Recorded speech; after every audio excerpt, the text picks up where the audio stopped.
Hi, welcome back to our YouTube channel Sakhi vlogs entertainment unlimited. ಇವತ್ತು ಬೆಳ್ಳುಳ್ಳಿ chicken ಮಾಡೋದು ಹೇಗೆ ಅಂತ ನೋಡ್ಕೊಂಡು ಬರೋಣ ಬನ್ನಿ. ಮೊದಲು ಅರ್ಧ kg ತೊಳೆದಿಟ್ಕೊಂಡಿರುವಂಥ ಚಿಕನ್ಗೆ ಮ್ಯಾರಿನೇಟ್ ಮಾಡ್ಕೊಳ್ಳೋದಕ್ಕೆ ಒಂದು ಸ್ವಲ್ಪ ಅರಿಶಿನ, 1 ಟೇಬಲ್ ಸ್ಪೂನಷ್ಟು ಶುಂಠಿ ಬೆಳ್ಳುಳ್ಳಿ ಪೇಸ್ಟ್, ಒಂದು ಅರ್ಧ ಹೋಳು ನಿಂಬೆ ಹಣ್ಣಿನ ರಸ ಮತ್ತು ಒಂದು ಸ್ವಲ್ಪ ಉಪ್ಪನ್ನು ಹಾಕ್ಕೊಂಡು ಚೆನ್ನಾಗಿ ಮಿಕ್ಸ್ ಮಾಡ್ಕೋಬೇಕು. ಈ ಥರ ಚೆನ್ನಾಗಿ ಮಿಕ್ಸ್ ಮಾಡಿಕೊಂಡು ಇದನ್ನು ಅರ್ಧ ಗಂಟೆ ಎತ್ತಿಟ್ಕೋಬೇಕು.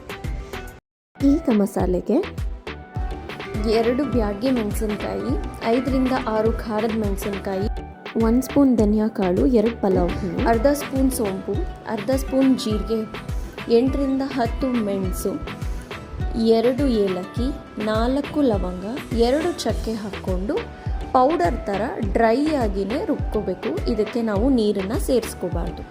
ಈಗ ನೋಡಿ ಪೌಡರ್ ಆಗಿ ಬಂತು. ಇದಕ್ಕೆ 1 ಕಪ್ಪಷ್ಟು ಬೆಳ್ಳುಳ್ಳಿನ ಹಾಕ್ಕೊಂಡು ನೀರಿಲ್ದಿರ ಮತ್ತೆ ರುಬ್ಕೋಬೇಕು.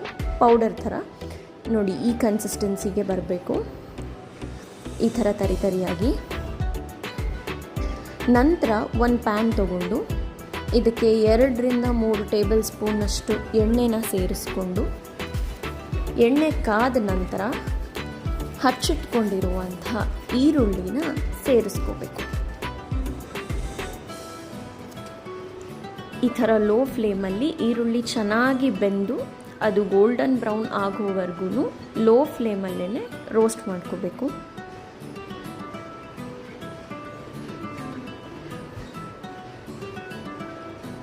ಈಗ ನೋಡಿ ಗೋಲ್ಡನ್ ಬ್ರೌನ್ ಆಗಿದೆ. ಇದಕ್ಕೆ ಆಗಲೇ ಮ್ಯಾರಿನೇಟ್ ಮಾಡಿಟ್ಕೊಂಡಿರುವಂಥ ಚಿಕನ್ನನ್ನು ಹಾಕ್ಕೊಂಡು ಚೆನ್ನಾಗಿ ಮಿಕ್ಸ್ ಮಾಡಿಕೊಂಡು 2 ರಿಂದ 3 ನಿಮಿಷ ಚೆನ್ನಾಗಿ ಚಿಕನ್ನು ಫ್ರೈ ಆಗಬೇಕು. ಚಿಕನ್ನಲ್ಲಿರುವಂಥ ನೀರಿನಂಶ ಎಲ್ಲ ಹೋಗಿ ಡ್ರೈ ಆದಮೇಲೆ ಅದಕ್ಕೆ ಆಗಲೇ ರುಬ್ಬಿಟ್ಕೊಂಡಿರುವಂಥ ಪುಡಿನ ಮಿಕ್ಸ್ ಮಾಡಿಕೊಂಡು ಮತ್ತೆ ಚೆನ್ನಾಗಿ ಫ್ರೈ ಮಾಡ್ಕೋಬೇಕು. ಇದಕ್ಕೆ ಒಂದು ಸ್ವಲ್ಪ ಉಪ್ಪನ್ನು ಆ್ಯಡ್ ಮಾಡ್ಕೋತಾ ಇದ್ದೀನಿ.